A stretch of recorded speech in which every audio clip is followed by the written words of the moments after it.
అందరికీ నమస్కారం అండి. ఈరోజు కథ. తెల్లవారుజామున కురిసిన మంచు మెల్లగా కరుగుతూ ఉండగా రవి కిరణాలు భూమిని తాకుతూ ఉన్నాయి. కమ్మని కాఫీ తాగుతూ శ్రీరామ్ ఎదురింటి వాకిలి వైపు చూస్తూ ఉన్నాడు. అంతలోనే అతని కళ్ళల్లో మెరుపు, పెదవుల మీద చిరునవ్వు వచ్చి చేరింది. ఎదురింటిలో నుంచి ఆకుపచ్చని చీరలో ముస్తాబైన అందమైన అమ్మాయి వచ్చి వాకిట్లో ముగ్గు పెడుతూ ఉంది. ఇంతలో ఏవో చూపులు తనని గుచ్చుతున్నట్లు అనిపించి వెనక్కి తిరిగి చూసేసరికి కిటికీలో నుంచి తననే చూస్తున్న శ్రీరామ్ని చూసి సిగ్గుపడుతూ ముగ్గు పెడుతూ ఉంది.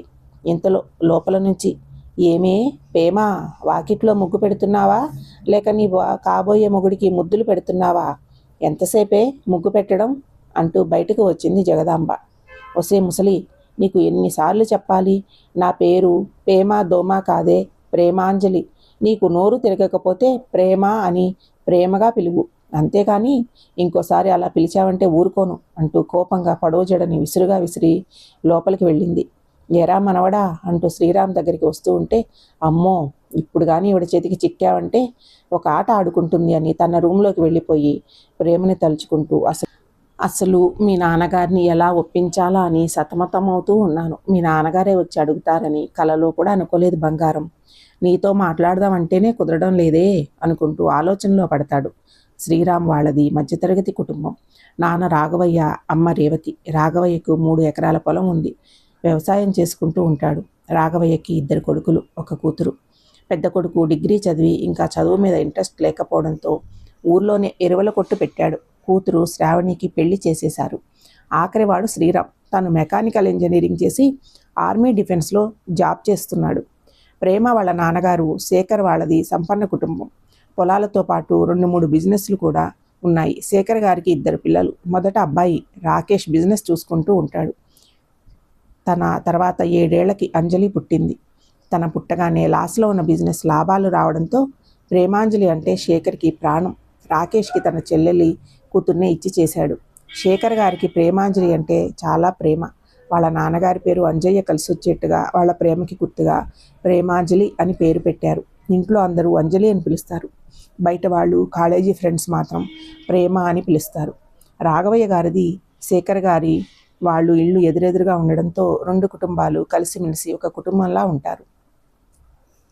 శ్రీరామ్, ప్రేమ చిన్నప్పటి నుంచి ఒకే స్కూల్ కావడంతో ఇద్దరూ మంచి స్నేహితులు. కాలేజీకి వచ్చేసరికి ఆ ఇద్దరి స్నేహం కాస్త ముందుకు వెళ్ళి ఒకరంటే ఒకరికి ఇష్టం మొదలైంది. కానీ ఎవరు మనసు విప్పి ఇప్పటి వరకు చెప్పుకోలేదు. శ్రీరామ్ జాబ్లో వచ్చాక తన ప్రేమ విషయం ప్రేమకి చెప్పాలి అనుకుంటాడు. ప్రేమ ఏమో శ్రీరామ్ చెబుతాడని ఎదురు చూస్తూ ఉంటుంది. శ్రీరామ్ ఇంజనీరింగ్ అయిపోయాక పంజాబ్ ఆర్మీలో జాబ్ వచ్చింది.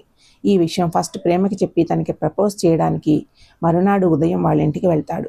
గేటు బయట జగదాంబ గారు కనిపించి, ఎరా మనవడా, పొద్దున్నే వచ్చావు, ఏంటి సంగతి అని అడిగేసరికి, ఏం లేదమ్మమ్మ, నేను గుడికి వెళ్తున్నాను, ప్రేమ కూడా వస్తుందేమో అని అడగడానికి వచ్చాను అంటూ ఇంకా అక్కడే ఉంటే ఏం అడుగుతుందో అని ఫాస్ట్గా లోపలికి వెళ్ళి హాల్లో ఉన్న శేఖర్ గారిని అడిగి ప్రేమను తీసుకుని గుడికి వెళ్తాడు.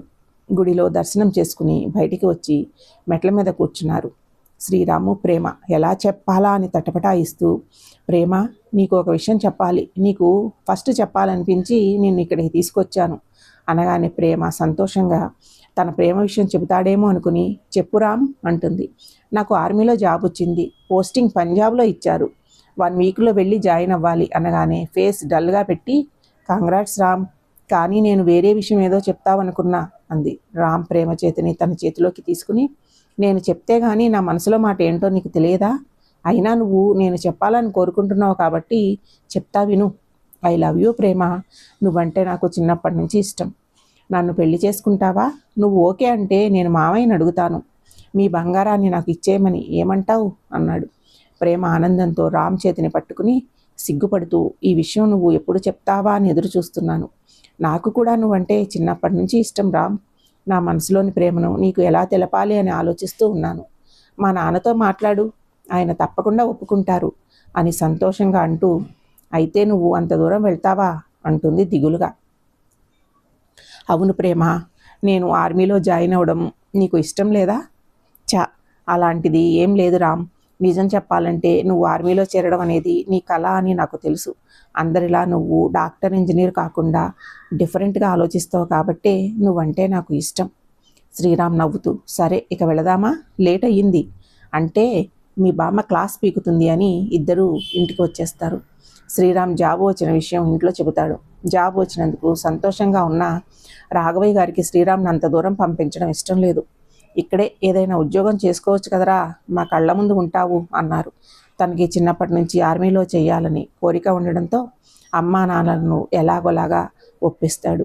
తనకు జాబ్ వచ్చిన సంగతి శేఖర్ గారు వాళ్ళకి చెప్పి వస్తానని వాళ్ళ ఇంటికి వెళ్తాడు. హాల్లోనే జగదాంబ, శేఖర్ గారు కూర్చుని ఉన్నారు. ఏరా రాము, మిలిటరీలో ఉద్యోగం వచ్చిందటగా అన్నారు జగదాంబ గారు. అవునమ్మమ్మ, ఒక వారంలో వెళ్ళి జాయిన్ అవ్వాలి అని చెబుతూనే ప్రేమ కోసం కళ్ళతో వెతుకుతూ ఉన్నాడు.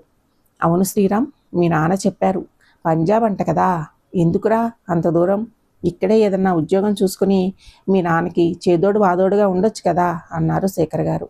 అన్నయ్య ఉన్నాడు కదా మామయ్య నాన్నకి తోడుగా, పైగా చిన్నప్పటి నుంచి ఆర్మీలో జాయిన్ అవ్వాలన్నది నా కల, అందుకే వెళ్ళాలి అనుకుంటున్నాను. అది కాదురా మనవడా, అంత దూరంలో ఉంటే నీకు పిల్లని ఎవరిస్తారు చెప్పు అని జగదాంబ అనగానే శ్రీరామ్ మొహం వెలవెలపోయింది, వాడిపోయింది. ఇంతలో అమ్మ అంజలి, శ్రీరామ్ వచ్చాడు, కాఫీ తీసుకురామ్మా అని శేఖర్ గారు చెప్పగానే ప్రేమ కోసం ఎదురు చూస్తూ ఉన్నాడు. కాఫీ కప్పు తీసుకుని ముభావంగా వచ్చి శ్రీరామ్ చేతిలో పెట్టింది ప్రేమ. ప్రేమ అలా ఉండడానికి కారణం తనకి దూరంగా వెళ్తున్నానే శ్రీరామ్కి అర్థమైంది. కాఫీ తాగుతూ ప్రేమ చాలా బాగుంది అన్నాడు. తనని చూసి జగదాంబ ఆశ్చర్యంగా చూస్తూ, ఏంటి మనవడా అంటున్నావు అంది. ఏం లేదు బామ్మ, కాఫీ చాలా బాగుంది అంటున్నాను అన్నాడు నవ్వుతూ. అవును ప్రేమ, నాకు జాబ్ వచ్చింది, కంగ్రాట్స్ చెప్పవా అన్నాడు శ్రీరామ్. కంగ్రాట్స్ రామ్ అని చెప్పి కళ్ళ నిండా నీళ్లతో లోపలికి వెళ్ళిపోయింది. రామ్కి తనని అలా చూసి బాధగా అనిపించి తనతో ఎలా మాట్లాడాలని ఆలోచిస్తూ అంతలోనే, అమ్మమ్మ అత్తయ్య లేరా, కనపడట్లేదు అన్నాడు. ఎక్కడో పెరట్లో ఉన్నట్టుందిరా అంది జగదాంబ. అత్తయ్యకి కూడా చెప్పేసి వస్తాను అని లోపలికి వెళ్ళాడు. పెరటిలో ఉన్న ప్రేమ వాళ్ళమ్మ సుజాతని పలకరించి వస్తూ ప్రేమ ఉన్న గదిలోకి వెళ్ళేసరికి ప్రేమ ఏడుస్తూ కళ్ళు తుడుచుకోవడం చూసి దగ్గరికి వెళ్ళి ప్రేమ అన్నాడు. వెంటనే రామ్ని కౌగులించుకుని ఏడుస్తూ ప్రేమ.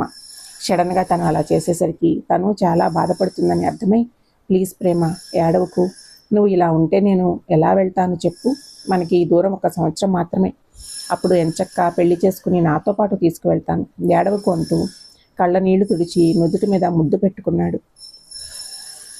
ఇప్పటి వరకు అన్ని రోజులు నిన్ను చూడకుండా ఉండలేదు, ఇప్పుడు ఉండాలంటే ఏడుపు వస్తుంది అంది బాధగా. నాకు నిన్ను వదిలి వెళ్ళాలంటే బాధగానే ఉంది, కానీ తప్పదు కదా, మనకు ఒక లక్ష్యం ఉన్నప్పుడు అది నెరవేర్చుకోవాలంటే కొన్ని ఓర్చుకోక తప్పదు ప్రేమ. అయినా నేను రోజు వీడియో కాల్ చేస్తానుగా, ఇంకా నువ్వు నార్మల్ అవ్వు, బయటికి వెళదాం. అమ్మమ్మ వచ్చిందంటే ఇంతసేపు ఏం చేస్తున్నారో బడుద్దా అంటూ నాకు 4 పెడుతుంది అనేసరికి ప్రేమ నవ్వేసింది. అమ్మమ్మ మాటలు గుర్తుకు రాగానే, అమ్మయ్య నవ్వావా, నువ్వు ఎప్పుడు ఇలాగే నవ్వుతూ ఉండాలి, రా వెళదాం అంటూ బయటికి వస్తారు. శ్రీరామ్ పంజాబ్ వెళ్ళిపోయాక రోజు ఫోన్లో మాట్లాడుకుంటూ ఉండేవారు. వాళ్ళకి రోజు ఒక యుగంలాగా గడుస్తూ ఉంది. ఆ రోజు శ్రీరామ్ వస్తున్నాడని వాళ్ళమ్మ అన్ని రకాల వంటలు చేసి హడావుడి పడుతూ ఉంది. అక్కడ మన ప్రేమ అందంగా రెడీ అయ్యి ఇంట్లోకి బయటికి తిరుగుతూ ఉంది. ఏంటే ప్రేమ, ఈరోజు ఉదయాన్నే లేచి తయారై మరీ కాలు కాలిన పిల్ల ఇంట్లోకి బయటికి తిరుగుతూ ఉన్నావు. ఏం లేదు బామ్మ, మా ఫ్రెండ్ వస్తానంది అని చెప్పి బయటికి చూస్తూ ఉంది. ఇంటి దాకా వచ్చింది, లోపలికి రాదా నీ చాదస్తం కాకపోతే అనేసరికి, అబ్బా ముసలి, నీ పని నువ్వు చూసుకో, నీ డౌట్స్తో నన్ను చంపకు అంటూ ఉండగా శ్రీరామ్ వాళ్ళ ఇంటి ముందర కారు ఆగగానే పరిగెత్తుకుంటూ వెళ్ళి నిలబడింది. శ్రీరామ్ మిలిటరీ హెయిర్ కట్తో మీసాలతో హ్యాండ్సమ్గా కనిపిస్తుంటే అలాగే చూస్తూ ఉండిపోయింది. వాళ్ళ అమ్మా నాన్నలను పలకరించి, హాయ్ ప్రేమ, ఎలా ఉన్నావు అని అడిగాడు. బాగున్నా రామ్ అని చెప్పి తాను కూడా లోపలికి వచ్చింది. శ్రీరామ్ ఫ్రెష్ అయ్యాక అందరూ మాట్లాడుకుంటూ కూర్చున్నారు. అత్తయ్య నేను వెళ్ళిపోతాను అని ప్రేమ బయలుదేరగానే శ్రీరామ్ కూడా నేను మామయ్య వాళ్ళని కలిసి వస్తాను అని చెప్పి ఇద్దరు ప్రేమ వాళ్ళ ఇంటికి బయలుదేరారు. మామయ్య అత్తయ్య బాగున్నారా అని పలకరించాడు. ఈలోపు జగదాంబ గారు వచ్చారు. అమ్మమ్మ ఎలా ఉన్నారు, ఆరోగ్యం బాగుంటుందా? నాకేంరా, గుండ్రాయిలా ఉన్నా, ఇదిగో ఇదే సరిగ్గా భోజనం చేయదు, ఎప్పుడు చూసినా ఏదో లోకంలో ఉన్నట్టు ఉంటుంది, అందుకే మా శేఖరకి చెప్తున్నా త్వరగా పెళ్లి సంబంధాలు చూడమని అంది. రామ్ ప్రేమ ఒకరినొకరు చూసుకుంటారు. సెలవు ఎన్ని రోజులు ఇచ్చారురా? 1 నెల అమ్మమ్మ. ఇంతలో సుజాత కాఫీ తెస్తానని వెళ్ళింది. ప్రేమ కూడా లోపలికి వెళ్ళింది. శ్రీరామ్ ధైర్యం తెచ్చుకుని, మామయ్య, నేను మీతో కొంచెం మాట్లాడాలి. చెప్పరా, నా దగ్గర మొహమాటం ఎందుకు అన్నారు. ఈ విషయం మా నాన్న చేత అడిగించి మీరు కాదంటే మీ మధ్య మనస్పర్ధలు వస్తాయేమో అనే భయంతో నేనే ధైర్యం చేసి మిమ్మల్ని అడుగుతున్నాను. ఏ విషయం గురించిరా, ముందు చెప్పు అన్నారు శేఖర్ గారు. మామయ్య, నాకు చిన్నప్పటి నుంచి ప్రేమ అంటే ఇష్టం. నాకు జాబ్ వచ్చాక మీకు చెప్పాలని అనుకున్నాను. మీరు కాదు అనరు అనే ధైర్యంతో అడుగుతున్నాను. మీరు ఆలోచించుకుని మీ నిర్ణయం చెప్పండి. మీరంటే నాకు చాలా గౌరవం. మిమ్మల్ని కాదని నేను ఏమీ చేయలేను అన్నాడు. చూడు శ్రీరామ్, మీ కుటుంబం అన్నా మీరన్నా నాకు చాలా ప్రేమ. అలాగే నువ్వు ఎలాంటి వాడివో నాకు తెలుసు. నీకు తెలుసు కదా, నేను అంజలిని వదిలి ఒక్కరోజు కూడా ఉండలేనని. అందుకే ఇక్కడే ఉద్యోగం చేసుకునేవాడు లేదా నా బిజినెస్లు చూసుకునేవాడికైనా ఇచ్చి నా కళ్ళ ముందు ఉంచుకోవాలని నా కోరిక. నీకేమో ఆర్మీలో చేరడం అంటే ఇష్టం. అంత దూరం నేను పంపించను.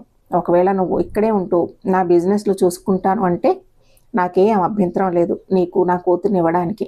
ఇప్పుడు నువ్వు ఆలోచించుకుని నీ నిర్ణయం చెప్పు అన్నారు నిర్మొహమాటంగా.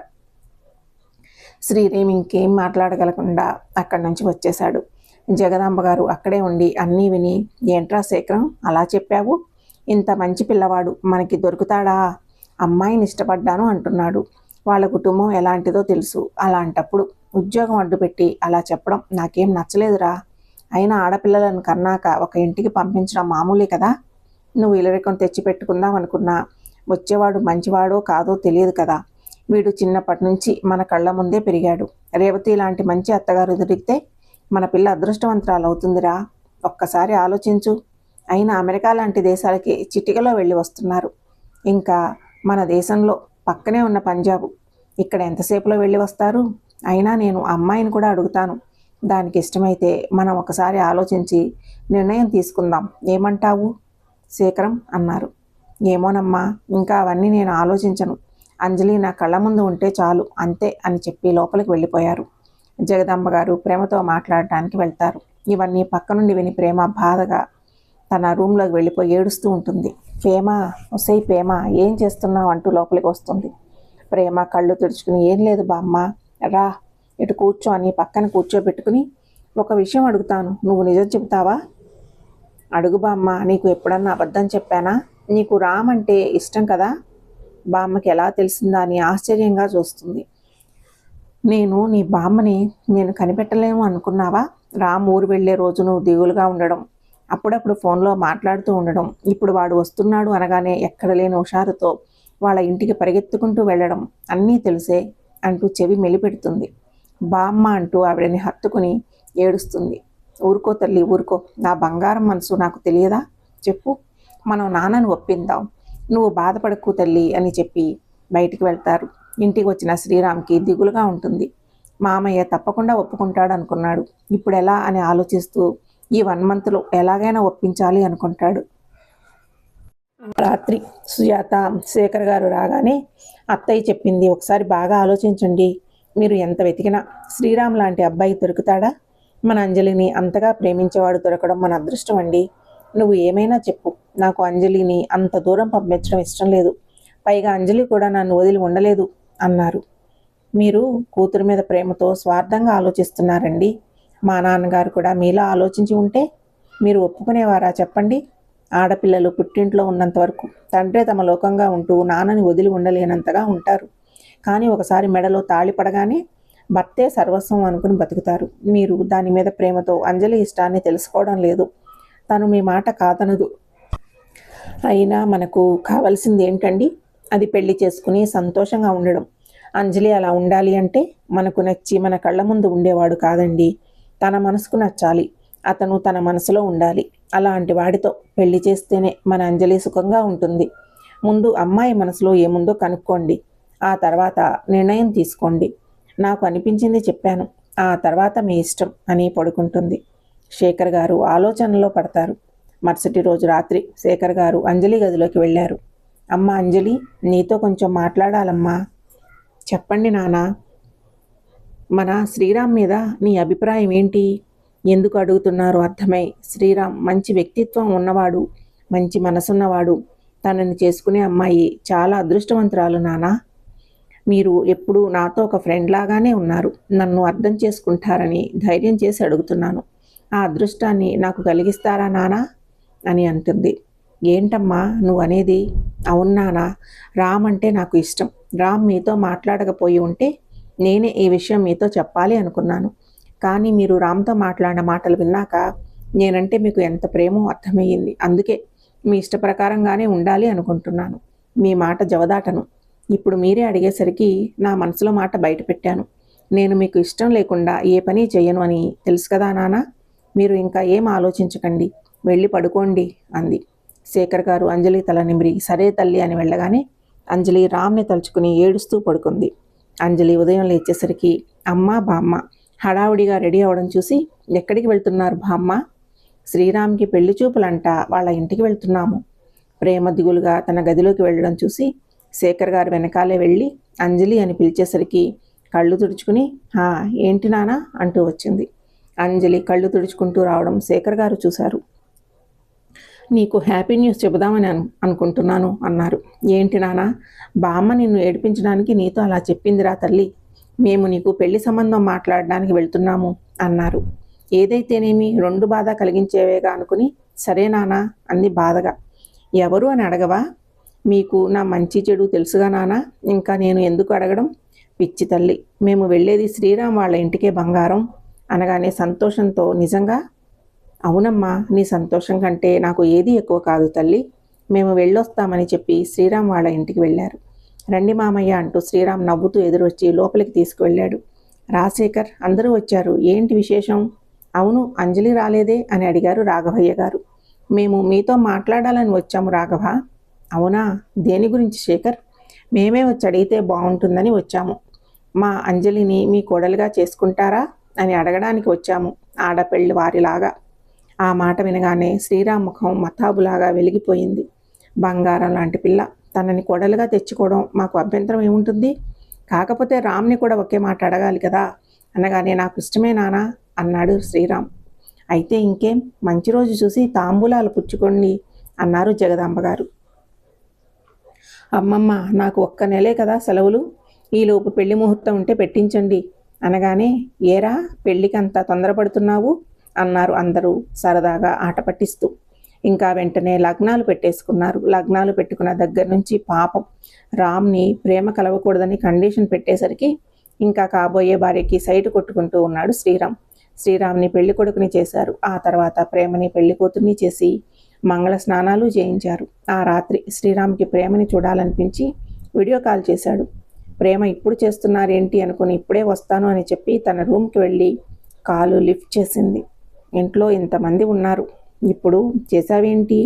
అబ్బా బంగారం, పెళ్లి కూతురు గెటప్లో ఎంత ముద్దుగా ఉన్నావు, ఇప్పుడే వచ్చి ముద్దు పెట్టాలనిపిస్తుంది.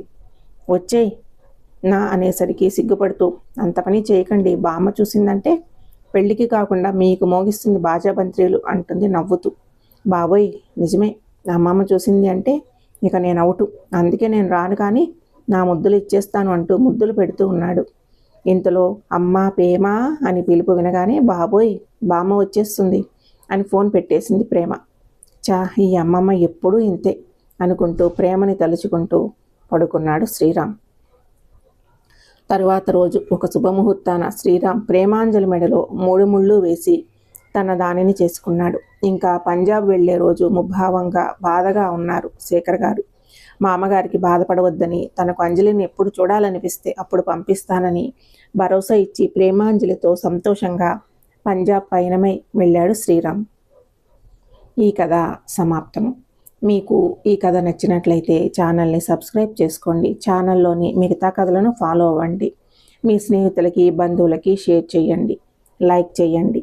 ఈ కథ మీద మీ అభిప్రాయాన్ని కామెంట్ రూపంలో తెలియచేయండి. Thank you.